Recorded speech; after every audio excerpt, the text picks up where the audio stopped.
Bonsoir daholo indray tsika rehetra ny tokantrano any sy amin'ny toerana rehetra izay nontsika ny fianarana an'ity bokyny apokalipsy ity. Irosindray tsika ary mbola anatin'ny fandrefesana ny tempolo ihany tsika, lesitsika dia eo amin'ilay resaka hoe sabata izany. Teo ny namaranantsika azy, eo ihany koa ny mbola anohizantsika azy amin'ity an'ity raha sitrapon'Andriamanitra dia ho fitaitsika amin'ity tapany hariva ity ilay izy izany. Alohan'ny zavatra rehetra nefa dia manasa antsika indray ary araka hivavaka isika rehetra. Jehovah Andriamanitra iray io, miantso ny aranao izay amin'izao hariva izao. Mety izy iray nivavaka ny ianao any an-danitra any. Ianao ilay tompon'ny tompo sy mpanjaka ny mpanjaka. Ianao ilay Andriamanitra naharin'ny lanitra sy ny tany sy rehetra eo aminy. Ianao no niankofan'ny lohalika rehetra na any an-tany na ety an-tany na any an-danitra. Ianao ilay rainay amin'ny alalan'i Jesosy Kristy. Raha io mankalaza anao izay midery anao, manome voninahitra anao, eny mananitra avy ny anaranao. Eny raina nivavaka izay ho asandratra era dia tsy hitanay izy ombara. Fa ny fanahy no angatahanay, hivavaka ho anay amin'ny fitarainana tsy azo tononony ao anatrinao. Misaotra ray ny amin'ny izay efa nitantananao sy ny vimbinanao anay tamin'ny maraina iny. Saorainao ny koa izay mbola hitantanao anay amin'ity hariva ity. Raha mbola hiara-hianatra sy handinika ny teninao izay ray, dia aoka ray ny fanahinao masina anie, no mbola hiasa amin'ny fahafenoana anatinay, ka izy no ampianatra anay ny fahamarinanao. Izy hanokatra ny fonay sy ny sanay hamantaranay ny sitraponao. Mifaindreny izay ray io, mifahalalànanao izay, mifatahorana fenanao izay. So raha atao am-pony ray ny lalànao ary ataovy ao an-tsainay ny. Ary te mifona aminao izay ray.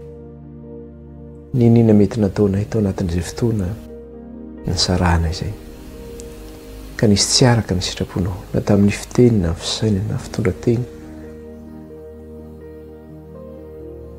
Dia hifonanay aminao ray. Izay rehetra mety nataonay ka ratsy teo anatrenao. Mamindrafo aminay ray io, mamilany ilokairenao. Na mety tamin'ny lafininina na tamin'ny lafininina izany.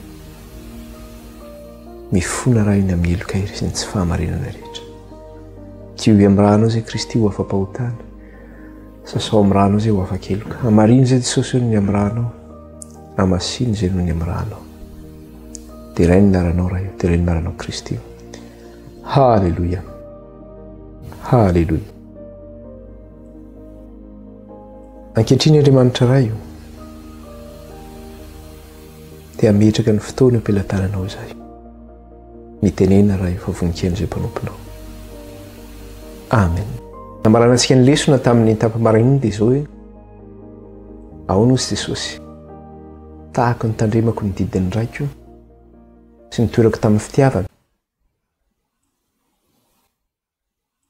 dia tahaka an'izay koa ny tokony hitandremaray ny didiko sy toeranareo ny fitiavako i Kristy.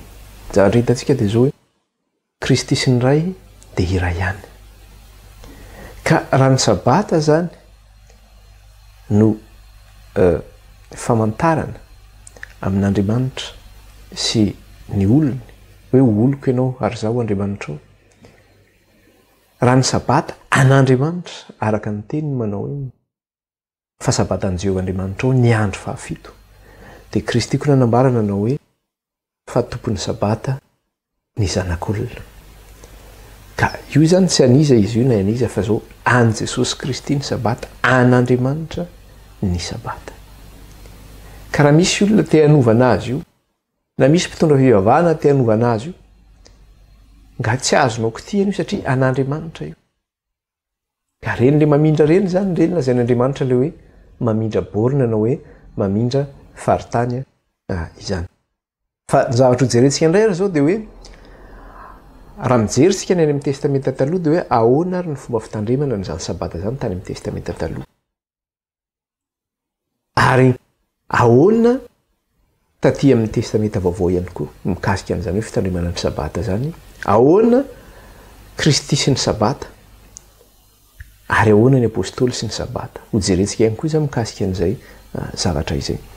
Dia raha mijeritsika tany amin'ny testamenta taloha zany dia izao hoe tamin'ny fotoana nanomezan'Andriamanitra ny sabata, dia tamin'izany zanak'Israely mbola tany anefitra zany. Dia Andriamanitra nitoetra mihitsy eo anivon'ny zanak'Israely amin'ilay andro rahona sy andro afo. Ka Andriamanitra zany nametraka lalàna ary tena severa mihitsy Andriamanitra tamin'izany mba hanarahany zanak'Israely azy mba tsy hanaovany kitoto hoe miaraka amin'Andriamanitra zany tsy kitoto zany tsy zavatra tsy azo profanena zany ary tena mafy ny lalàna tamin'ny zanak'Israely tany anefitra mikasika amin'izany sabata izany. Jerentsika kely mikasika an'izay zavatra zay. Aty amin'ny Exodosy jerentsika Exodosy 5:30. Exodosy 5:30 ny andininy voalohany. Exodosy 5:30 dia ny andininy voalohany. Exodosy 5:30 dia ny andininy voalohany. Zao ny vaky ny teny amin'ny anaran'i Jesosy.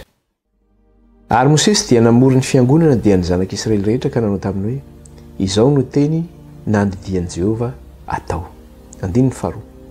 Enema nanaovanao raharaha fa ny andro fafito ho masina aminareo dia tena andro fitsaharana ho an'i Jehova hozy izy. Ahoana tsy tsara izy teo? Enemana no anaovanao raharaha. Zany hoe amin'ny fotoana inona zany no anaovanao ny raharaha sy iasanao? Amin'ny andro enina no iasanao. Lahady, latsinainy, talata, alarobia, alakamisy, zoma. Zay zany ny fotoana iasanao. Enemana no anaovanao raharaha fa ny andro fafito ho masina ho aminareo. Masina io andro io zany. Dia tena andro fitsaharana ho an'i Jehova hozy izy. Dia nipetraka eto koa izy. Teneniny eto zany. Izay rehetra manao raharaha amin'izany hozy izy dia atao maty. Atao maty tokoa zany. Zany hoe tsy io sabata io zany dia zao. Tsy azo anaovana raharaha ny andro sabata. Hoe amin'iny ianao vao andeha tsena, amin'iny ianao vao aprehitra-afo hoe andro sakafo anao amin'ny andro sabata ohatrany ataonao isan'andro eny zany dia manao raharaha ianao andro sakafo. Na amin'iny koa ianao mivoaka andeha hiasa ianao amin'ny andro sabata. Tsy azo atao zay. Ohatrany nahitantsika lizy tany amin'ny Andriamanitra nanomeny mana. Inona zavatra nataon'Andriamanitra hoe rehefa nasian'Andriamanitra naka ny mana ny zanak'Israely ao anatin'ny herinandro dia zao ao anatin'ny 5 andro izy dia zao fetra ray omera famarana omera ray no anjara lain'ny isan'olona amin'ny zanak'Israely rehefa maka ny mana izy. Tsy mahazo maka mihoatra izy. Fa rehefa tonga ny andro fahaenina dia maka anjaran-droa izy. Zany hoe omera roa no alainy. Dia inona ny anjaran-droa alainy amin'ny andro fahaenina iny? Satria rehefa tonga ny andro fafito dia tsy misy mana milatsaka avy any an-danitra. Dia le anjaran-droa nalainy tamin'ny andro iny zany atokana amin'ny andro fafito ny anankiray. Zany hoe ao anatin'ny eninandro no miasa nareo fa ny andro fafito dia tena fitsaharana ho an'Andriamanitra tokoa. Tsy manao raharaha akory ianareo. Enemana no iasanao sy anaovanao ny raharahanao rehetra. Ary mipetraka ao anatin'ny lalàna zay zavatra zay. Eo amin'ny andininy fahatelo izy dia mbola miteny aza mampirehatra-afo amin'ny andro sabata any amin'izay rehetra hitoeranao. Zany hoe araka ilay nitenena teo tsy hoe amin'io anao vao andeha andro sakafo tonga ny sabata. Fa ny sakafo hohaninao sabata zany efa andrahonao ny andro zoma zany. Efa miomana zany ianao. Ny jiosy rehefa tonga ny zoma zany dia efa miomana ao amin'ny sabata izy. Efa mikarakara izay tokony karakaraina rehetra. Ary tsy miandry amin'iny andro iny ary rehefa tonga ny amin'ny manomboka ny ataontsika hoe manomboka ny amin'ny alarobia dia efa mieritreritra hoe inona moa zany sabata dia efa miomana ny olona zany. Mba tsy hoe ho tapoka amin'ilay izy rehefa tonga ny sabata hoe zao ny zavatra dinina, zao ny zavatra dinina. Dia rehefa tonga ny zoma dia mahandro ny zavatra hohanina ny sabata zany. Zay zany teo amin'ny zanak'Israely tany amin'ny testamenta taloha. Zay zany hoe ahoana moa fitandremana ny sabata izany. Nisy ihany koa tamin'io tany anefitra. Nisy olona anankiray izay naninona? Nanao raharaha izy tamin'ny andro sabata. Nitsipotra kitay tamin'ny andro sabata. Dia hitan'ny olona ilay izy dia nisamborin'ny olona hoentina Mosesy hoe nanao zavatra tsy nety amin'ny andro sabata izy. Tsy hitan'i Mosesy hoe ahoana ny atao an'ity olona ity. Satria tsy manao zavatra tsy mety amin'ny andro sabata satria ianao zany andeha hitsipona kitay amin'ny andro sabata tsy azonao atao zany. Andeha hividy saribao amin'ny andro sabata tsy azo atao zany zay hoe tsy afaka manao raharaha ianao amin'ny andro sabata satria ny sabata dia zao tena fitsaharana tokoa ny andro sabata. Jerentsika kely angeza eo amin'ny Nomery 5:10. Nomery 5:10 ny andininy 2:30 ka hatramin'ny 4:30 amin'ny anaran'i Jesosy. Ary raha tany anefitra ny zanak'Israely dia nahita lehilahy anankiray nanangona kitay azo tamin'ny andro sabata. Ary izay nahita azy nanangona kitay dia nitondra azy teo amin'ny Mosesy sy Arona ary ny fiangonana rehetra. Dia nambenana ray lehilahy satria tsy mbola fantatra izay tao aminy. Ary hoy Jehovah tamin'ny Mosesy, atao maty tokoa izany lehilahy izany, hitora-bato azy ivelan'ny tompony fiangonana rehetra. Dia namoaka azy eny ivelan'ny tompony fiangonana rehetra ka dia nitora-bato azy ka maty izy. Dia araka izay nandidian'i Jehovah any Mosesy ihany. Tsy hita zany hoe nisy anankiray ity nanao zavatra misy mantsy dia zao hoe exemple ratsy ho an'ny hafa zany. Ka raha nanao an'iny na afaka nanao daholo ny rehetra hoe maninona mahazo manao an'izao ny hafa nefa maninona ny hafa ny tsy mahazo manao. Jehovah nitoetra teo anivon'ny Israely mihitsy, teo amin'ny camp-ny zanak'Israely. Jehovah tsy azonao zimbazimbaina zany. Dia mbola misy mahasahasa ihany. Samborina izy tsy hita izay atao hoe ahoana ny anaovana an'ity zany, inona ny zavatra fepetra ho raisina. Satria amin'ny maha-olombelona azy Mosesy, inona moa zany no atao amin'ity fa Jehovah mihitsy ny nandray izy io, zao atao izy Jehovah. Atao maty tokoa. Mba tsy siny zany hoe isy anandrakandra nanao izay tsy mety. Satria fotoana izay natokana ho masina io zany dia tsy afaka manao adalàna, hanao izay tianao atao amin'ny androko masina ho Jehovah. Enemana no iasanao sy anaovanao ny rahanao rehetra fa sabatan'i Jehovah-Andriamanitra ao ny andro fahafito izy. Dia eto zany hitantsika hoe tsy azo atao koa zany hoe andeha haka kitainao amin'ny andro sabata. Efa asian'Andriamanitra hoe mitsahatra ianao dia mitsahatra zany ianao amin'ny andro sabata. Dia jereo taty amin'ny Jeremia indray fa taty aoriana indray zany ity fa tsy tany anefitra tsoa zany ity. Fa ty amin'ny andro ny mpanjaka indray zany, ty amin'ny andro ny mpanjaka Zedesiasy zany no resahantsika eto indray zany, ty amin'ny mpanjaka Zedesiasy sy ny tamin'ny andro ny mpanjaka Rahalahy Zedesiasy nanjaka ihany koa dia tamin'ny fotoanan'ny Jeremia izany. Dia jerentsika ty amin'ny Jeremia toko fahafito ambin'ny folo. Jeremia toko fahafito ambin'ny folo. Jeremia toko fahafito ambin'ny folo. Dia vakitsika ny andininy faraky amin'ny roapolo sy ny roa amin'ny roapolo. Jeremia toko fahafito ambin'ny folo. Dia ny andininy raiky amin'ny roapolo sy ny roa amin'ny roapolo. Amin'ny anaran'i Jesosy. Izao no lazain'i Jehovah, tandremo ny fanahinareo, ka aza mitondra entana amin'ny andro sabata, ary aza mampiditra entana amin'ny vavahadin'i Jerosalema, ary aza mitondra entana mivoaka avy amin'ny tranonareo amin'ny andro sabata, na manao raharaha akory, fa hamasino ny andro sabata araka izay efa nandidiko ny razanareo. Araka izay nandidiko ny razanareo. Andriamanitra mandidy zany Andriamanitra tamin'ny nanomeny zanak'Israely sabata hoe hamasino ny sabatako. Ahoana ny fanamasinana ny sabata? Dia ny fitsaharana amin'ny andro sabata. Ny tsy fiasana amin'ny andro sabata. Dia miteny eto Jeremia, izao no lazain'i Jehovah, tandremo ny fanahinareo. Manimba ny fanahintsika zany ny tsy fitandremantsika ny sabata. Tandremo ny fanahinareo, ka aza mitondra entana amin'ny andro sabata, ary aza mampiditra entana amin'ny vavahadin'i Jerosalema. Avy ianao ko mbola amin'ny andro sabata ianao manao déménagement ny ataonao, bata entana ianao. Mitondra sarety amin'ny andro sabata ohatrany. Na mibata valizy amin'ny andro sabata ianao mandeha, mbola anatitra ny tery amin'ny aninaria fa adinina aty dia mibata vaentana be ianao. Tsy azo atao ny mampiditra an'izay sy mamoaka teo Jerosalema. Fa ahoana sisy ilay didin'Andriamanitra? Hamasino ny sabatako, araky ny nandidiko ny rainareo izy izy. Tonga indray koa tamin'ny androny Nehemia, rehefa miverina avy any amin'ny fahababona indray zanak'Israely zany, rehefa miverina avy amin'ny fahababona tany Babilôna. Dia niverina satria rehefa izy niverina ny Jerosalema, dia niverina zany hoe nampianatra ny zanak'Israely indray hoe hanompo an'Andriamanitra hoe ahoana ny fanompoana ny zanak'Israely. Fanompoana an'Andriamanitra azafady. Satria ny zanak'Israely dia zao niaina tao anatin'ny fahababona, niverina ny Jerosalema izy, nanangana ny manda, nanangana ny tempoly. Dia misy ny manao izay tsy tokony atao amin'ny andro sabata. Dia Nehemia mamerina azy hoe zao ny fitandremana ny sabata, tandremo, zao no atao, zao no atao, zao no atao. Aza manao izay tsy mety amin'ny andro sabata. Nehemia toko fahafolo, jerentsika kely. Nehemia toko fahafolo, ny andininy fahatelopolo sy ny raiky amin'ny telopolo. Aty alohan'ny Joba no misy anazy, joba alohan'ny salamo Néhémie toko fahafolo ny andininy telopolo sy ny raiky amby telopolo rehefa hita dia vakiana amin'ny anaran'i Jesosy. Andininy fahatelopolo sy ny raiky amby telopolo.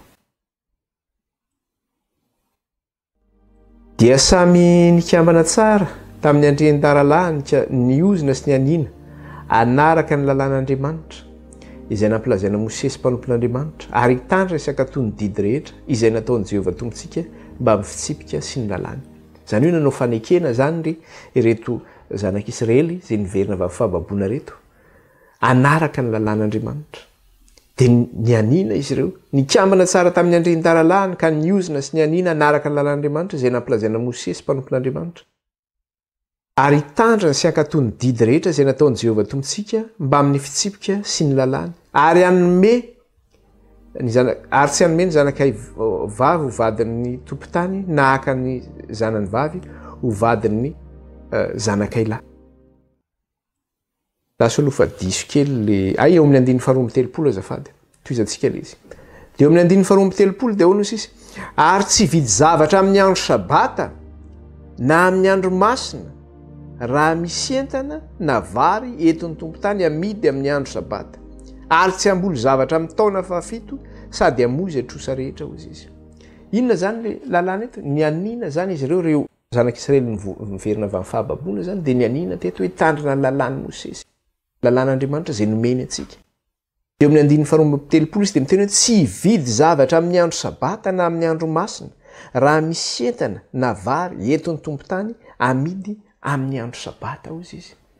Misy ange zany ohatra zao misy fotoana tamin'ny Madagasikara taloha manao fotoam-bavaka ianao kalamanjana reny zany fotoana tena hoe manao fotoam-bavaka ianao dia mahita le mpivaro mandeha reny mahita hoe tena be olona be aty zany dia mandeha hivarotra etsy izy raha tena mitandrina ny sabata zany zanak'Andriamanitra dia manao maina mandeha maina teo le zalahy iny miala teo kanefa manao misy ny mbola tsy manaja an'izay lasa izy mandeha mividy eo ihany lasa mbola ny sasany mbola ndany vidian'ny voasary kely tana manao an'izao kely tsy azonao atao zany ary fandrika ataon'ny satana koa reny misy eo dia lasa mandeha ho azy tanana zatra mitsotra nge tsy afaka miforotra intsony ny fitenenany ny foanao zatra manao an'iny dia lasa manao an'iny foana ianao fa rehefa miteny tenin'Andriamanitra manao tsy vidy ozy izy arak'ilay teneny teo tsy vidy zavatra amin'ny andro sabata na amin'izay andro masina raha misy entana na vary eton'ny tompon-tany amidy amin'ny andro sabata. Raha sendra hoe satria ny toerana ivavahanao mety any amin'ny toerana misy ny fiangonana ivavahana mety any tokantrano ianao mety amin'ny toerana tsy fantatro izay misy ianao ka raha atovy eo tokantrano ianao zany manao sabata satria ny fiangonan'Andriamanitra koa mivory any tokantrano io tsy voatery hoe kalamanjana ihany io na amin'ny toerana ingeza be io dia ho avy le olona mandondona ao tranonao rava ny tsena misy mandeha mivarotra ronono tabataba eo dia hividy ronono amin'ny andro sabata na tsy fantatro na mivarotra koba voamafana izy daholo zany fa tsy azo atao zany tsy azo atao no mividy na mivarotra amin'ny andro sabata.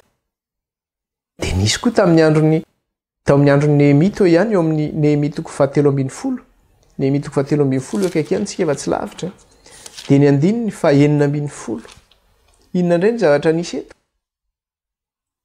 vakitsika kely Néhémie toko fahatelo ambin'ny folo dia ny andininy dimy ambin'ny folo sy ny manaraka andininy fahadimy ambin'ny folo sy ny manaraka amin'ny anaran'i Jesosy.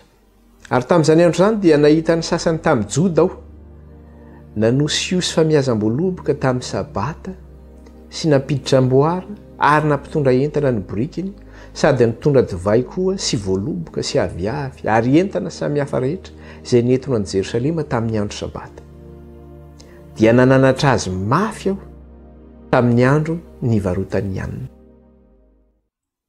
Inona zavatra hitany Néhémie? Fatany jiosy tsara zany fa misy foana zany misaoty tamoa tsy maintsy misy nanosy sy famiazam-boaloboka izy amin'ny andro sabata zany hoe manamboatra raisin zany izy manamboatra divay amin'ny andro sabata zany izy sy mampiditra amboara ary nampitondra entana ny brikiny mbola mampitondra entana ny brikiny ko io le zavatra nresantsika tamin'ny maraina manao hoe tonga ny andro sabata dia manana taxi be anao dia ampiasainao ny taxi be anao mitondra olona amin'ny andro sabata dia hoe za mitsahatra ny taxi be anao miasa ahoana izy Andriamanitra manao aza manao raharaha akory ianao izy na ny zanaka lahy na ny zanaka ho vavy na ny mpanompo vavinao na ny mpanompo lahinao na ny vahiny zay tonga ao an-tranonao izy za manam-bahiny zany ianao dia tsy tokony manao raharaha mihitsy tonga ao an-tranonao fa tsy hoe tonga ny vahininao dia ianao mitsara dia ny vahininao manao raharaha sy miasa ao aminao tsy azo atao zany tsy mety zany satria izay raha vao tafiditra eo amin'ny varavaran'ny tranonao zany iny dia manaona ka hiasa ao izy dia efa tsy mety izay na ny vahininao tonga ao an-tranonao izy aoka tsy hanao raharaha akory izy dia toy izany le izy inona zavatra nyteneniny teo napiditra amboara ao izy sady nampitondra entana ny briky sady nitondra divay koa sy voaloboka aviavy ary entana samihafa rehetra izay nentinao any Jerosalema amin'ny andro sabata dia nananatra azy mafy eo tamin'ny andro nivarotany ihany satria rehefa namboarina zany le ranom-boaloboka iny avy nanosiosany ranom-boaloboka dia nampitengenana briky no entana ny Jerosalema dia rehefa avy mbola mivarotana ny Jerosalema indray le izy zany nataony zanak'Israely amin'ny andro sabata zany hoe efa nivoana mihitsy zany izy tateoriana zany hitantsika hoe efa mivoana le izy dia nanariny mihitsy hoe ino ty zavatra ataonareo ty dia toy izany amin'ny 1940 ary nisy olona avy any Tiro zany hoe hafa firenena zany reto nitoetra tao izay nitondra hazan-drano sy varotra samihafa ka nivarotra tamin'ny taranaka Joda sy tany Jerosalema tamin'ny sabata misy koa hafa firenena zany izay mipetraka teo anivon'ny zanak'Israely dia tonga ny Jerosalema ko izy mitondra entana dia mivarotra ao Jerosalema amin'ny andro sabata 17 dia nifandahatra tamin'ireo manakaja tamin'ny Joda ao ka nanao taminy hoe inona izao zavatra-dratsy ataonareo izao no dia mandoto ny andro sabata ianareo mandoto ny andro sabata ianareo maninona ny lazaina fa mandoto ny andro sabata satria miasa mivarotra manao raharaha amin'ny andro sabata manao an'izay zany ianao dia profanation zany no ataonao mandoto zany ianao soienao zany le sabata lotonao le sabata fa raha ohatra zany ianao ka tsy miasa amin'ny andro sabata tsy mivarotra ianao raha manana tsena tsy mandeha miasa ianao andeha hiasa eny an-tsaha ianao na mandeha mibata entana ianao amin'ny andro sabata fa hoe mitsahatra ianao misaritra ny andro sabata dia maninona zany ianao amin'izay fotoana zay manamasina ny sabata zany ianao amin'izay fotoana zay fa tsy mandoto ny sabata ny tsy fiasanao zany amin'ny sabata dia manamasina ny sabata ny fiasanao dia maninona mandoto ny sabata ianao lotonao ny sabata raha vao miasa ianao dia ahoana ozy izy Nehemi 19 tsy nanao toy izao va ny razanareo ka dia n'Andriamantsika amintsika sy amin'ity tanàna ity izao loza rehetra izao zany hoe vokatry ny nataon'ny razantsika ange no nahatonga ny loza tonga teto amintsika satria ny zanak'Israely eo voanody tamin'ny fahababona ny zanak'Israely niala avy tany Babilôna dia mbola ny nataon'ny razany ihany no verenany reto taranaka Joda reto indray natao dia hoy izy Nehemia hoe tsy izao ve no nataon'ny razantsika taloha ka nahatezitra an'Andriamanitra ka nahatonga antsika ho babo itsika zay tsy manaja ny lalàn'Andriamanitra io itsika zay mandoto ny sabata an'Andriamanitra io zany hoe misy loza miatra ange io ka to tara zany na hoaingana na hoela rehefa tsiratsiraintsika io sabatany Jehova io nefa nasian'Andriamanitra ho tandremana sy ho masinina dia manao hotratra ny loza koa nge tsika hotratra ny loza tsika satria raha maniratsira ny sabata tsy hoe amiko ny tsiratsirainareo ny sabata sanatriny zany zanga ny tompon'ny sabata fa amin'le tompon'ny sabata no tsiratsiraintsika n'le izy dia Jesosy Kristy sy Andriamanitra no tsiratsiraintsika amin'izay zavatra izay 17 tsy nanao toy izao va ny razantsika ka dia nahantran'Andriamanitsika amintsika sy amin'ity tanàna ity izao loza rehetra izao fa ianareo izao dia efa mampitombo ny fahatezerana amin'ny rehetra izay miatra amin'ny Israely amin'ny andotonareo ny sabata dia nandray fepetra Nehemia noho ny zavatra nataony zanak'Israely satria Nehemia ny governoran'ny Jerosalema zany tamin'ny fotoana io zay napetraky ny mpanjakan'ny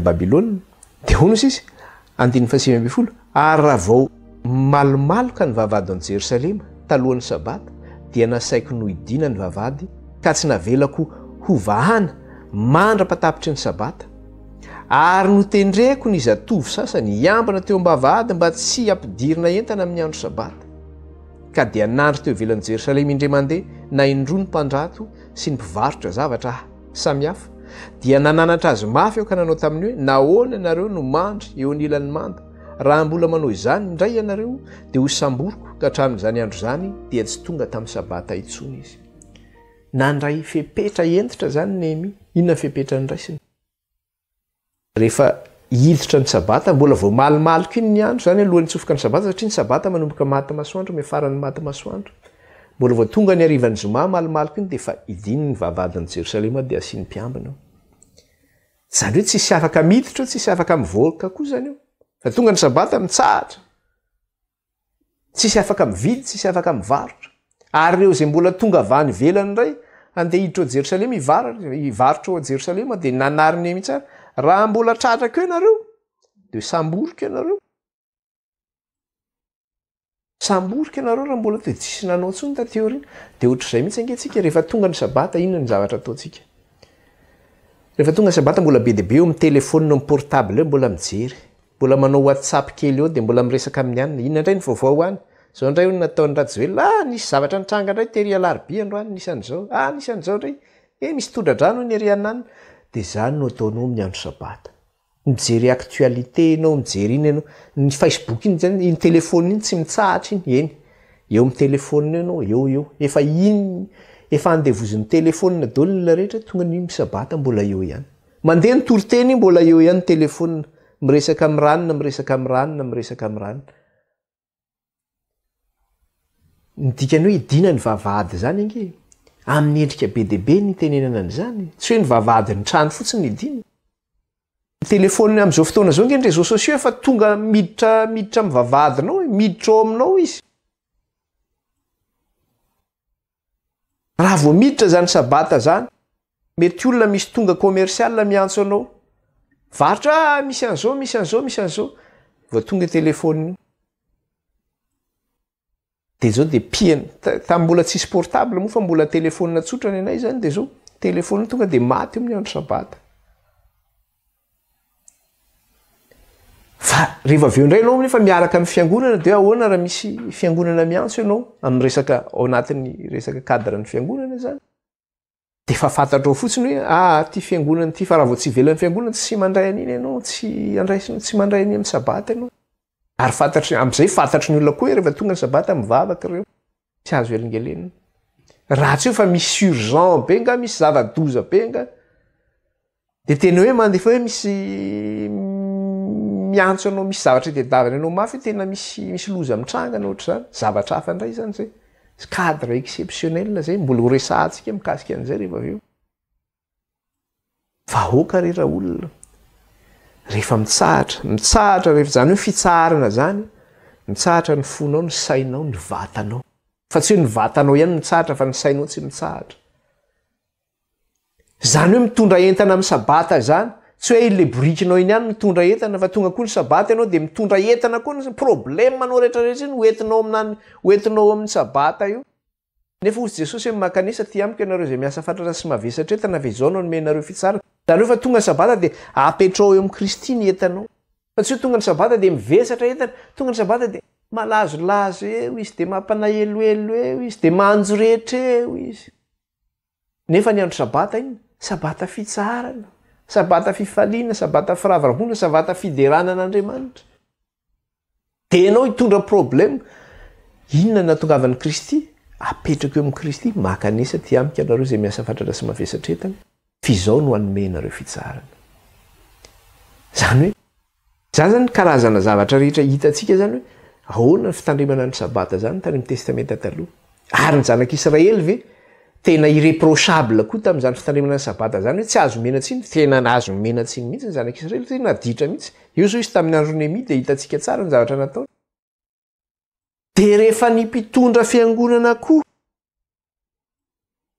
no mampiatra an'izay fahamarinana izay eo amin'ny fiangonana mba hanarahany olona an'izay fahamarinana izay dia miatra ao am-piangonana izay hoe fanajana ny sabata zay.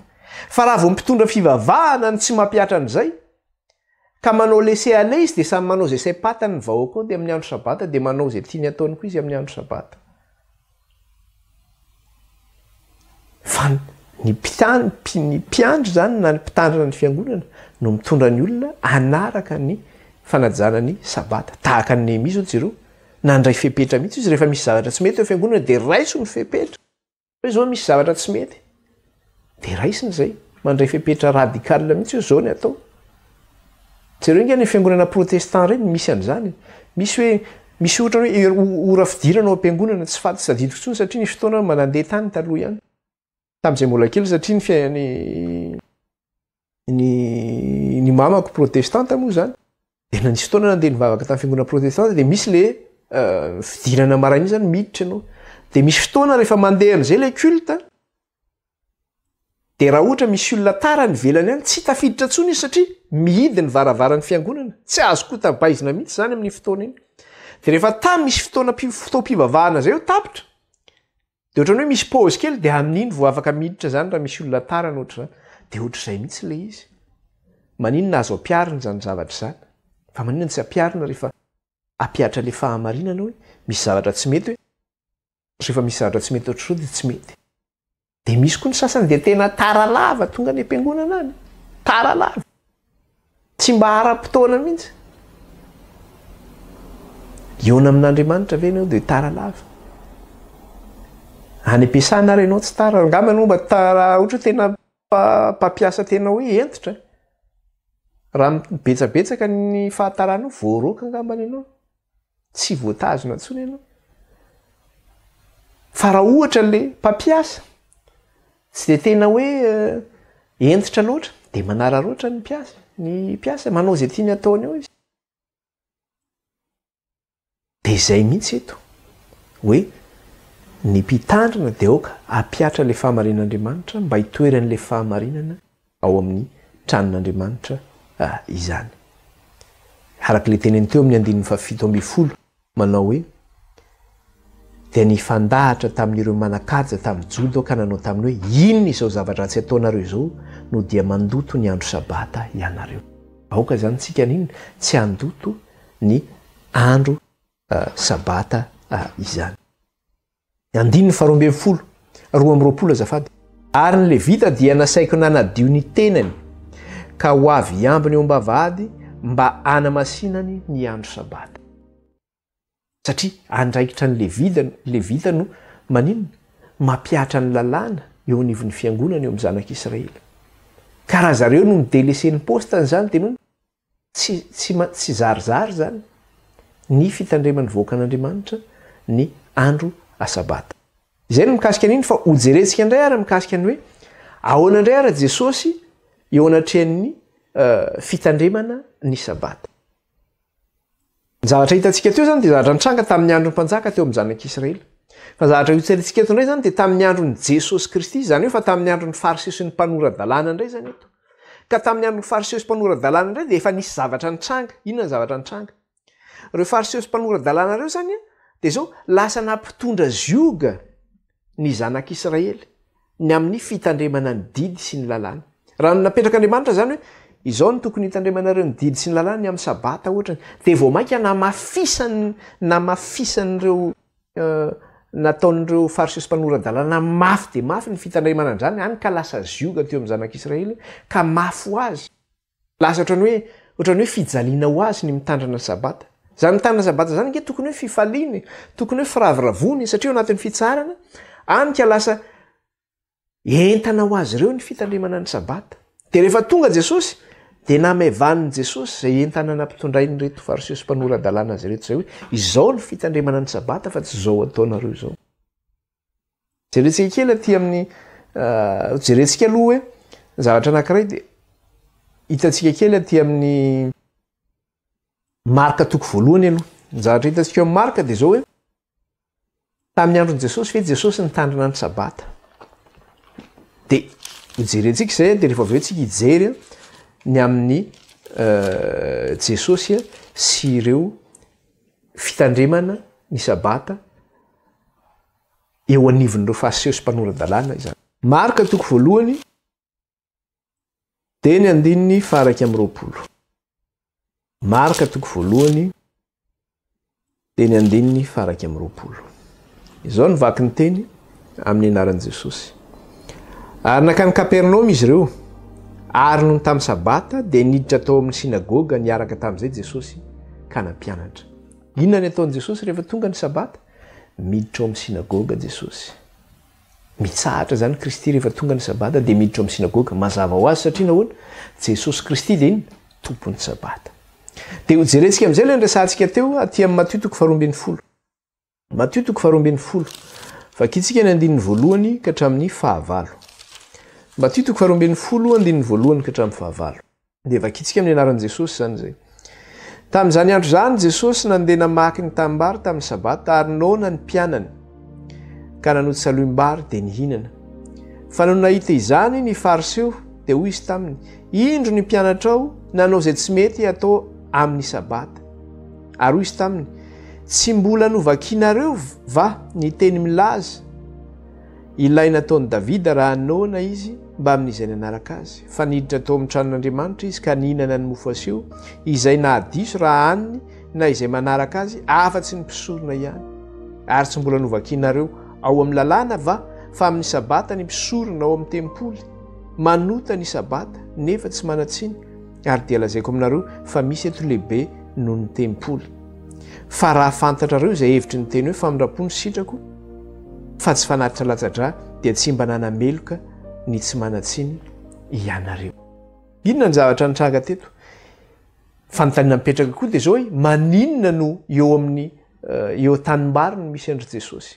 Satria raha jerentsika ny lesona manaraka io dia zao hoe nandeha hamonjy sinagoga Jesosy sy ireo mpianany. Zay ny lesona manaraka io rehefa zany hoe andeha hamonjy fotoam-bavaka zany ny mpianatra Jesosy sy ny mpianatra eto zany, andeha hamonjy sinagoga zany izy reto. Ny zavatra nisy nefa dia zao zareo andeha hamonjy sinagoga inona ny zavatra nisy teto? Naona zareo teny an-dalana, zany hoe tsy ny sakafo, tsisy sakafo zany zareo ny ala tany an-trano. De naona ireo mpianatra reo de nahita zavatra azo nohanina de nohanina, nitazana le salombary de nohanina le izy. Hitan'ny fariseo sy mpanoradalàna ary zany, de hoy izy manao hoe andininy faharoa fa noho nahita izany ny fariseo de hoy izy taminy, indro ny mpianatra ao manao zay tsy mety atao amin'ny andro sabata, tonga zany de mitsara hoe jereo ty ataony nga azo atao makanio amin'ny andro sabata. Ainy zareo mihitsy mantsy zay satria zareo zany tena lasa zioga teo amin'ny zanak'Israely ny resaka hoe sabata zany. Satria zareo zany no hoe zareo ny eo amin'le hoe amin'ny fiteny frantsay de eo amin'ny chair de Moïse. Zareo ny eo amin'ny toerana nisy an'i Moïse teo aloha zany, izy no mpitondra ny zanak'Israely. De rehefa nahita ny mpianatra Jesosy hoe indro ny mpianatra ao manao zay tsy mety atao amin'ny andro sabata, de ahoana izy Jesosy? Nanao hoe namerina azy ny amin'ny zavatra nisy tany amin'ny testamenta taloha, tamin'ny andron'i Davida mpanompon'Andriamanitra sy tamin'ny andron'ireo zay niasa mpisorona teo amin'ny tabernakelyn'Andriamanitra. De ahoana izy Jesosy? Tsy mbola novakianareo va ny teny milaza izay nataon'i Davida raha naona izy mba amin'izay nanaraka azy? Fa niditra tao amin'ny tranon'Andriamanitra izy ka nihinana ny mofo aseho izay nahadiso raha hanina na izay manaraka azy afa-tsy ny mpisorona ihany. Marina tsara fa zany mofo aseho zany aiza misy an'izany mofo aseho zany? Ao amin'ny fitoerana masina no misy ny mofo aseho. I Davida nefany niaraka tamin'izay niaraka aminy teo, inona ny zavatra nisy? Rehefa noenjehan'ny Saoly izy, nitsoaka teo anatrehan'ny Saoly, de tonga teo amin'ny toerana nisy ny tabernakelyn'Andriamanitra Davida, nona mafy Davida, tsisy hanina hohanina. Nandritra ny 3 andro izy zany. Na ino? Tsy zara hihinan-kanina ary tsy nikitika vehivavy izy nandritra an'izay fotoana zay. De nitady sakafo izy tonga teo amin'le mpisoron'Andriamanitra. De izy le mpisoron'Andriamanitra nanao hoe tsy misy sakafo izy ato amiko, afa-tsy ny mofo aseho ihany eo anatrehan'Andriamanitra. De ahoana ozy izy le mpisorona? Movy ianareo nefa ozy izy tsy nikitika vehivavy nandritra ny 3 andro. De hoe tsy nikitika zay ozy izy. Zany hoe tsy nandoto ny tenanareo. dia nomen'ilay mpisorona an'lay mofo aseho zareo hohaniny satria nahoana inona ny zavatra nitranga reto tao anatin'ny nécessité davida sy reo niaraka taminy tao anatin'ny tena tsy fisiana dia jereo ny zavatra nytenenin' jesosy eto ambany manao hoe 7 manao hoe fa raha fantatra reo izay hevitry ny teny hoe famindrapo ny sitrako fa tsy fanaritra latsa-dra dia tsy mba nanameloka ny tsy manatsiny ianareo. Inona ny tiany Jesosy tenena amin'izany manao hoe raha fantatra reo ny hevitry izany teny izany manao hoe famindrapo ny sitrako fa tsy fanaritra latsa-dra. Ny anaran'Andriamanitra jeo Andriamanitra be famindrapo sy be faharim-po mamindra fo amin'ny zanakarivo mandimby manompo azy. Ny fampianaran'ny fariseo sy ny mpanorandalàna dia hoe Andriamanitra dia loza be mampatahotra. Anika vao manao zavatra kely ianao dia tiafin'Andriamanitra vonoiny ianao ataony an'izao. Satana angeny manao an'izany zavatra izany mba tsy hanompotsika an'Andriamanitra. Fa Andriamanitra dia inona? Andriamanitra dia fitiavana. Raha ohatra ve ianao misy fahadisoana ataony dia tonga dia condamnen'Andriamanitra ianao. Fa Andriamanitra ohatra ny zanaka sy ny ray aman-dreny ihany io. Raha misy zavatra tsy mety ataon'ny zanaka ao dia inona zavatra ataon'ny ray aman-dreny? Mananatra aloha inona izao zavatra ataony izao. Fa rehefa fanindroany fanitelony amin'izay izy tsy azo nanarina nanao ny fahadalàna any amin'izay ianao vao tena mikapoka ianao zany hoe tsy mety ny zavatra ataonao mba hatsapan'ilay zazy hoe ratsy ny zavatra nataony. Ohatr'izay koa ngeny nataony zanak'Israely. Tsy hoe vao naditra ny zanak'Israely dia tonga dia nao nilefan'Andriamanitra ho amin'ny fahababoana. Fa mbola nampiatra ny famindrapony foana Andriamanitra, nananatra izy, nandefa ireo mpaminanina izy, isan'andro izy nandefa ny mpanompony. Fa tsy nihaino ny zanak'Israely dia nikapohany, nalefa ny tany amin'ny fahababoana amin'izay, nandritra ny taona maro Andriamanitra nananatra azy fa tsy nihaino izy. Dia ohatr'izay mihitsy eto. Vao hitany zalahy hoe iny fa nanoty salohim-bary ilay mpianatra dia avy ilay fariseo sy mpanorandalàna, iny zao ataonareo zao. Fa tsy mba manontany hoe fa maninonareo no manao an'izao. Fa eto ilay mpianatra Kristy dia zao tsisy sakafo izy reto, nona izy reto, dia nanoty salohim-bary tamin'ny andro sabata. Dia ozy Jesosy manao hoe raha fantatra reo ny hevitra izany teny izany manao hoe famindrapo ny sitrako fa tsy fanaritra latsa-dra. Dia tsy mba nanome tsiny, tsy mba nanameloka ny reto tsy manatsiny reto ianareo.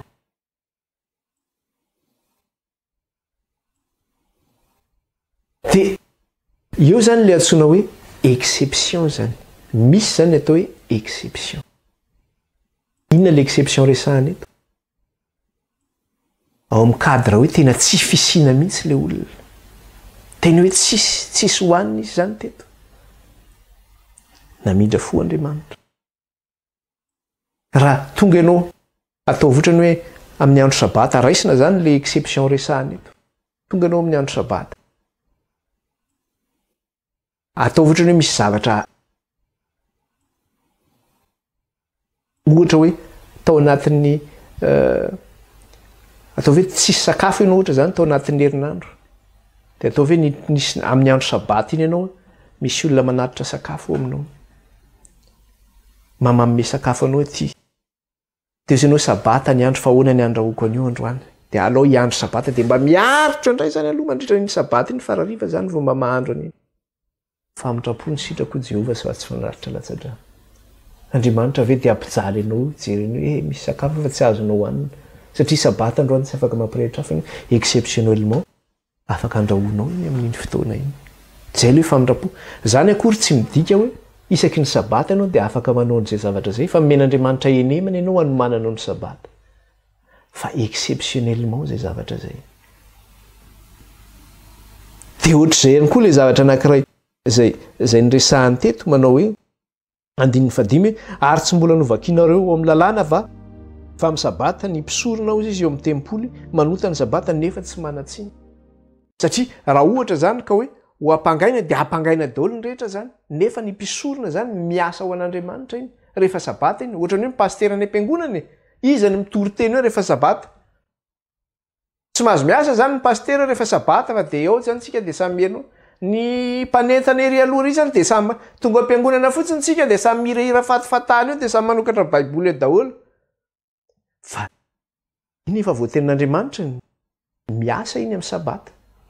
Kanefa tsy manatsiny iny satria ho an'Andriamanitra ny anaovana an'izay zavatra zay amokisana ny vahoaka an'Andriamanitra amin'ny andro sabata zay mikasika an'izay fa io zany tsy azo atao hoe globalisena le zavatra satria misy mantsy ny olona manao hoe efa nivahany Jesosy ny sabata e dia azo atao daholo ny zavatra rehetra aza manao an'izany exception zay zavatra zay araka le tenin' Jesosy hoe famindrapo ny sitraka fa tsy fanatitra latsatra ary io zavatra io tsy amin'ny resaka sabata ihany fa milalàna rehetra io famindrapo ny sitrako fa tsy fanatitra latsatra dia jery ohatra anankiray ihany koa tsika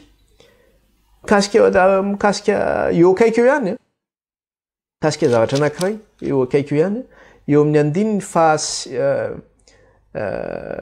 andininy fahasivy ka hatramin'ny fahatelo ambin'ny folo inona indray zavatra eto rehefa tonga avy eo zany Jesosy dia lasa nandeha namonjy sinagoga izy dia inona zavatra nisy tany amin'ny sinagoga andininy fahasivy ka hatramin'ny fahatelo ambin'ny folo ary noho niala teo Jesosy dia niditra teo amin'ny sinagoga ary indro nisy lehilahy maty tanana teo ary ny olona nanontany azy hoe mety va ny mahasitrana amin'ny sabata mba hiampangany azy zany hoe ireo manontany ireo zany fariseo sy mpanoran-dalàna ihany zany ireo dia misy olona marary teo maty tanana dia ozy izy mety ve ozy izy ny mahasitrana amin'ny sabata mba hiampangany azy ary hoy izy taminy iza moa ny olona ao aminareo raha manana ondry anankiray ka latsaka ny ankady amin'ny sabata no tsy handray azy sy hampakatra azy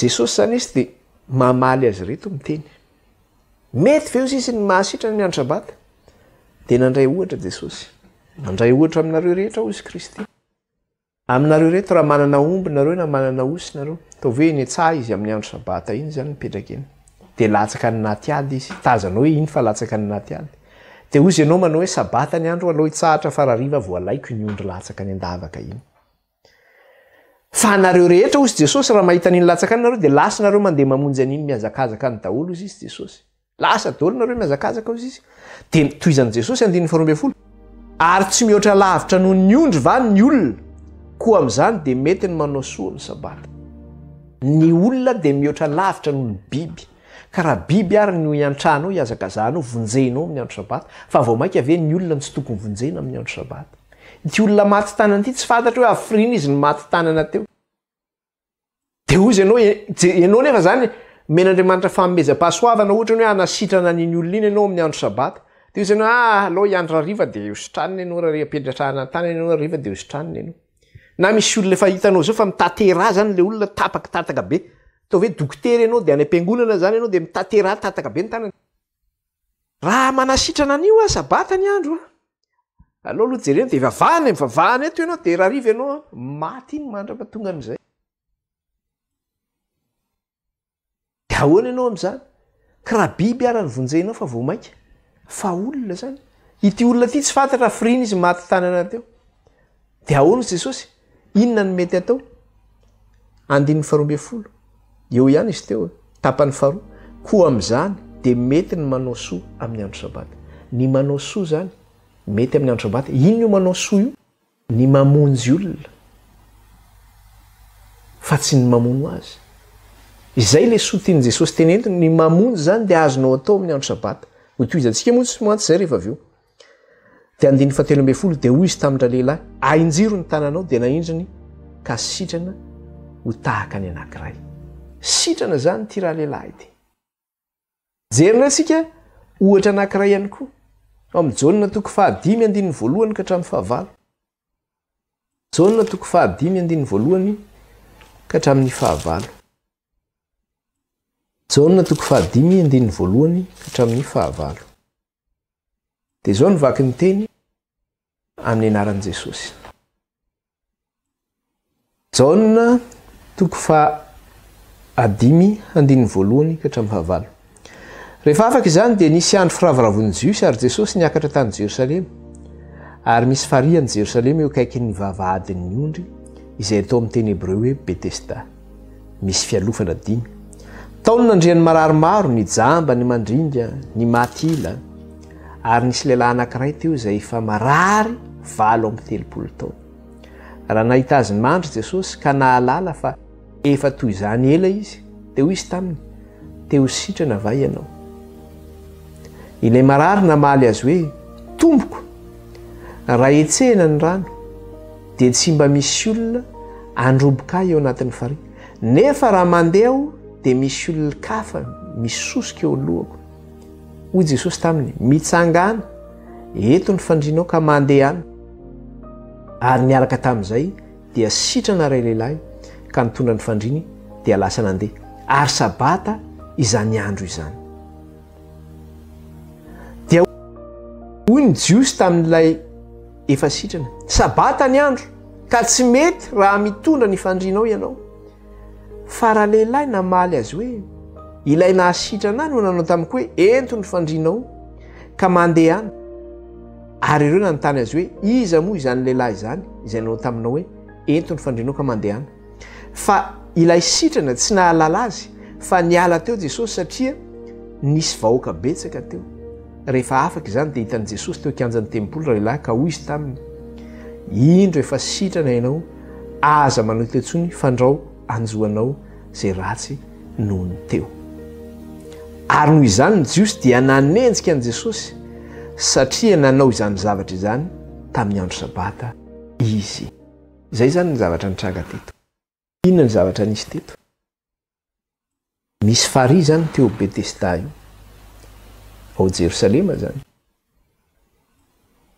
dia raha ny filazana azy dia hoe misy anjely miditra ozy izy eo amin'ny farihy io manetsika le rano ka misy olona marary be deaibe zany manodidina ny farihy io misy jambo misy klemaina misy tapaka misy marary isan-karazana zany ka rehefa tonga le anjely midina izy manetsika le rano dia ny olona miazakazaka zany ka zay tafiroboko ao anatin'le rano voalohany zany dia izay ny sitrana ity lehilahy ity zany mba nanahoana ila tenté sa chance hoy ny fitenenana hoe mba niandry izy hoe mba hovinany mba ho sitrana fa tsy misy olona lasa misosoka foana eo lohany eo misy olona misosoka foana eo lohany eo dia nefa izy efa nandritra ny 80 taona zany izy naninona paralysé zany izy tsy afaka mihetsika zany izy mahandro eo ambony tsi zany izy eo ambonin'ny fandriny eo tsy afa mihetsika eo tonga Jesosy mijery azy dia onitra indrindra Jesosy dia hoy Jesosy nanao hoe eo amin'ny andin'ny fahavalo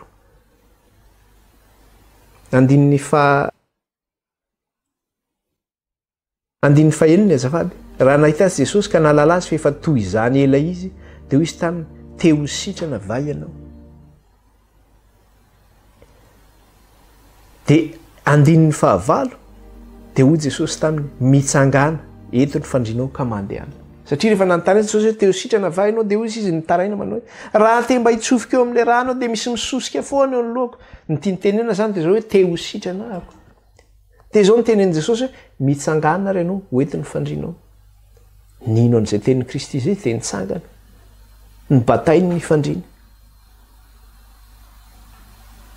dia lasa nandeha izy ary niaraka tamin'izay sitrany ray lahy ka nitondra ny fandriny dia lasa nandeha ary sabata izany andro izany sabata ny nanasitranan'i Jesosy an'ity lehilahy ity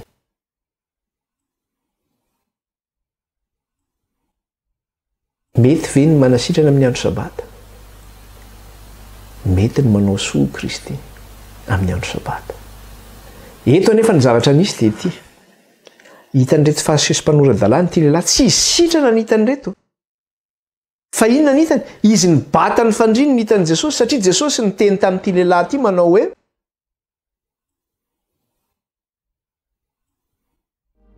mitsangana eto ny fandrinao ka mandeha any andin'ny fafolo dia hoy ny jiosy tamin'ilay fasitrana sabata ny andro ka tsy mety raha mitondra ny fandrina eo ianao satria nahoana eo zany le lalàna mipetraka manao hoe tsy azo atao no mibata entana amin'ny andro sabata ny fanontaniana mipetraka dia ity Jesosy ary ve zany mampandika n'ity lehilahy ity andika lalàna move foana zany manao hoe tsy azonao atao ntsony no mibata entana amin'ny andro sabata fa ny tenin'Andriamanitra dia mazava tsara famindrapo ny sitrako fa tsy fanatitra latsatra ary inona ny mety amin'ny andro sabata manao soa no mety amin'ny andro sabata manasitrana no mety amin'ny andro sabata mamonjy no mety amin'ny andro sabata mamonjy ny aina no mety amin'ny andro sabata fa tsy mamery ny aina hoy Kristy dia reto olona reto zany tonga dia eo ilay fiampangana hoe bata entana amin'ny andro sabata ianao tsy mety ny ataonao fa tsy hitany fa io lehilahy io ny nandritra valo amin'ny telopolo taona teo ambony tsy teo i lehilahy io ory teo i lehilahy io amin'ny andro nahasitranana iny mba afaka nandeha izy move zany izy tokony andro rariva indray zany vao niala teo zany izy satria hoe zay le izy nefa izy valo amin'ny telopolo taona zany izy eo ambony fandriana foana famindrapony sitrako fa tsy fanatitra latsadra zay zany le cadre hoe exception zay exception nitatsika tarihana mikasika hoe nanoty tamin'ny andro sabata satria noana exception amin'ny resaka hoe maty tanana tamin'ny andro maty tanana efa nandritra mety fotoana maro nosotranin' Jesosy amin'ny andro sabata exception ihany koa ty olona nandritra ny valo amin'ny telopolo taona hozy Jesosy batao ny fandrinao fa zany akory tsy midika ny vahana io dia azonao atao zany be deaibe mantsy ny manao an'izany raha ohatra hoe mandeha manao voyage izy amin'ny fotoana herinandro ianao afaka manao voyage ianao fa tonga ny sabata manina mitsahatra ange zany ianao mitsahatra ianao manao voyage zany ianao hoe reraka ange ianao manao voyage zany ohatra ianao mandeha avion zany fotsiny ianao mandeha avion ianao adiny folo ianao mandeha avion iny ara mety mbola milamina fa ny amin'ny Madagasikara mity lalana ratsy ny kitoatoana be ty manaova mazy angatananarivo ianao KO ianao na manao tamatavy Tananarivo reraka ianao aonjan'ny taxi brosy iny ianao amin'ny ine manao nanaovanao an'izay fa tsy sabata ianao nandehanao an'izany mandreraka tena iny ianao amin'ny andro sabata zany mba mitsahatra ianao nefa misy de tena manao fatana hoe ny sabata tokony tsarana milaza izy fa zanak'Andriamanitra fa tena mandeha izy satria manina izy ny mandeha izy ara miteny ny pasteranay raha manao an'izao ko tsy anao an'izay zany hoe le pastera mihitsy zany manome exemple hoe zao no tokony atao dia manao koa izy zany aoka tsika mpitondra fivavahana tsika no modely ho arahan'ny mpiandry ny mpiangana ao amintsika fa tsy tsika indray nitondra ny olona hanao zay tsy mety amin'ny andro sabata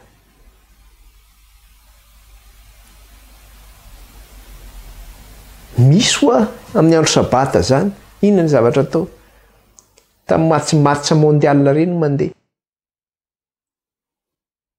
tamin'ny 2014 angamba zay nisy fotoana zay nisy niaraka maromaro teo mandeha le matsana fo teo sy ny karazana tonga ny sabata iny mandeha le tele izy akomantsy an'le zanako pio tele io satria sabata ny andro misy ianao ve dia enindray vaovao fa amin'ny semaine ianao mijery vaovao zany dia le pastera no manapika le tele mandefa le tele enao fotsy miteny ianao rakisy tsy mijery nareo dia rehefa mijery le pastera dia tonga daholy amin'izay le rehetrarehetra mandeha indray le matsana fotsy rehefa aveo dia mijery baolina eo dia miorako eo daholy andro sabata zany ny atao amin'ny andro sabata zany mety zany zay nge le mahatonga ny finoantsika aza apetraka amin'ny pastera na aza apetraka amin'ny mpitondra antsika na aza apetraka amin'izy ana amin'izy fa apetrao amin'Andriamanitra ny finoantsika ahoana inona ny ametrahan'i Kristy hoe tandremana ny sabata dia zay atao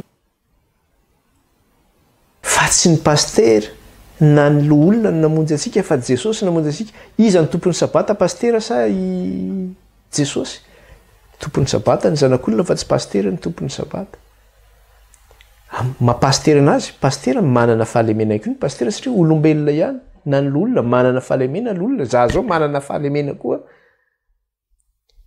fa aza apetraka amin'ny mpitondra ny finoantsika fa apetrao amin'izy apetrao amin'Andriamanitra sy Jesosy Kristy satria izy namonjy antsika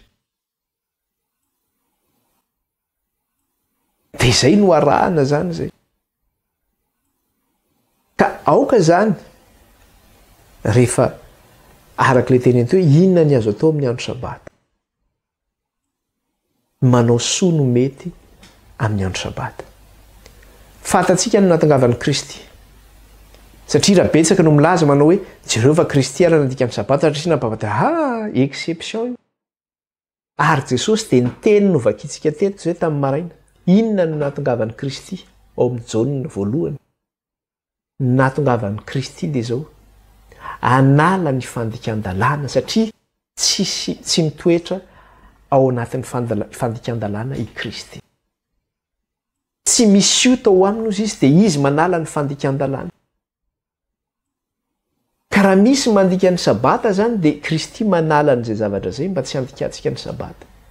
Manala ny fandikan-dalàna mba hahafahantsika manaraka ny lalàna. Fa Kristy koa dia mampiseho fitiavana manao hoe zay le hoe tsy ambany lalàna fa ambany fahasoavana. Famindrapo ny sitrako fa tsy fanatitra latsa-drà. Lalàn'Andriamanitra hoe Kristy mampitoetra azy ao anatintsika. Fa zany hoe ambany fahasoavana zany fa tsy ambany lalàna ankiny ny hevitra an'izany dia zao hoe tsy ny lalàna no mibaiko atsika fa ny fitiavany Kristy no manery atsika hitandrina atsika ny lalàna. Fa tsy hoe ny lalàna no mibaiko atsika hitondra atsika ao amin'ny Kristy mba ho amin'ny Kristy tsika. Fa rehefa ao amin'ny Kristy tsika dia manao ahoana?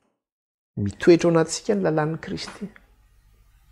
Ny fanahin'i Kristy no mitondra atsika hitarika ny lalàna satria soratanao am-pony ny lalàna ary ho atao ao an-tsaintsika.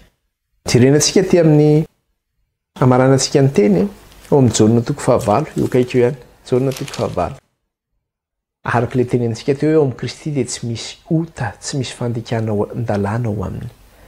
Dia Jaonina 9:9 5:7 sy 9:7. Jaonina 9:9 5:7 sy 9:7. Vakitsika amin'ny anaran'i Jesosy. Inona ny zavatra teneniny eto?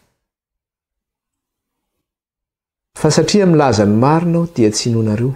Iza moa aminareo no mampiseho ahy ho nanota? Iza no mampiseho ahy ho nandika lalàna ho izy Kristy? Satria milaza ny marina fa tsy hinonareo. Iza no mampiseho ahy fa nandika lalàna ho izy Jesosy? Raha ny marina no lazaiko, nahoana ianareo ny tsy mino ahy? Raha milaza ny marina, nahoana ny tsy mino anareo? Iza no mampiseho ahy fa nandika lalàna? Iza no mampiseho ahy fa nandika ny sabata? Iza no samy mampiseho ny Kristy fa hoe nandika ny sabata Kristy? Dia any amin'ny Matthieu 12:15 izy mamaly an'izay fa tompony sabata ny zanak'olona. Tompony sabata ny zanak'olona, any Kristy koa ny sabata tahaka an'Andriamanitra. Kristy zany manana fahefana amin'io sabata io. Ka nanoratsika hoe izao ny fomba fitandremana ny sabata. Famindrapo ny sitrako fa tsy fanatitra latsa-drà. Ka aoka ny sabata zany tsy ho zioga ho atsika. Men'Andriamanitra sika lakile hoe zao ny fitandremana ny sabata. Misy ny fiomanana ny amin'ny sabata. Tonga ny sabata mitsahatra tsika, tsy manao raharaha tsika, tsy miasa tsika. Ny sakafo hoanitsika ny sabata, homanina ny zoma, sakafo hoanina sabata. Fa tonga ny sabata dia mitsahatra ianao. Fa rehefa misy le cas exception zao inona mety amin'ny andro sabata manao soa sa manao rasy dia manao soa. Azonao atao mihitsy ny manao soa amin'ny andro sabata. Zany mantsy mbola tantara be koa zany anankiray amin'ny resaka le hoe fiasana sabata zany. Dia ahoana zany tsika zany tsy mahazo miasa intsony ny sabotsy nefa za mamelona vady aman-janako. Dia fanontaniana mipetraka efa nianarantsika teto izy io. Manao hoe avy amin'iza ny hery hoentintsika miasa, azotsika arena, azotsika sakafo isan'andro. Avy amin'Andriamanitra io, tsy avy aminao nge io. Ka raha misy ve asa andikanao ny lalàn'Andriamanitra dia ozy ianao manao hoe za tsy maintsy miasa fa ahoana, inona ny sakafo aminay? Fa nga ianao tsy mino ny herin'Andriamanitra, tsy mahay manome asa ho anao izy. Tsy miasa sabata, animponao azy, hitahiny anao. Fizahan-toetra nge zay, zahan'Andriamanitra toetra nge ianao, hitoetra amin'ny finoana izao fa tsy mitoetra. Dia raha vao tsy mahita asa kely anao dia ozy ianao dia honao neto zany zay, aleo tsy maintsy miasa fa tsy zany. Za miteny antsika fa za zao zany. Impiry. Nisy fotoana tamin'ny zavona nanomboka ny asa, tsy nahita asa, fa miasa sabotsy daholo ny asa. Nefa mananjanaka, manambady. Fa napetraka amin'Andriamanitra ny finoana dia meny asa sahazy ianao.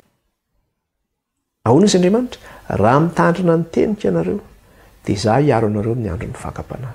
Fa rehefa tsy hitandrina ianao dia manao Andriamanitra koa tsy hiaro anao amin'izay. Safidy io. Fa raha apetraka amin'Andriamanitra ny finoanao dia tsy manary anao na oviana izy. izay ny amin'iny lesona iny isaorantsika an'Andriamanitra somary ny oatra kely ny fotoana vavaka sika hisaotra an'Andriamanitra ary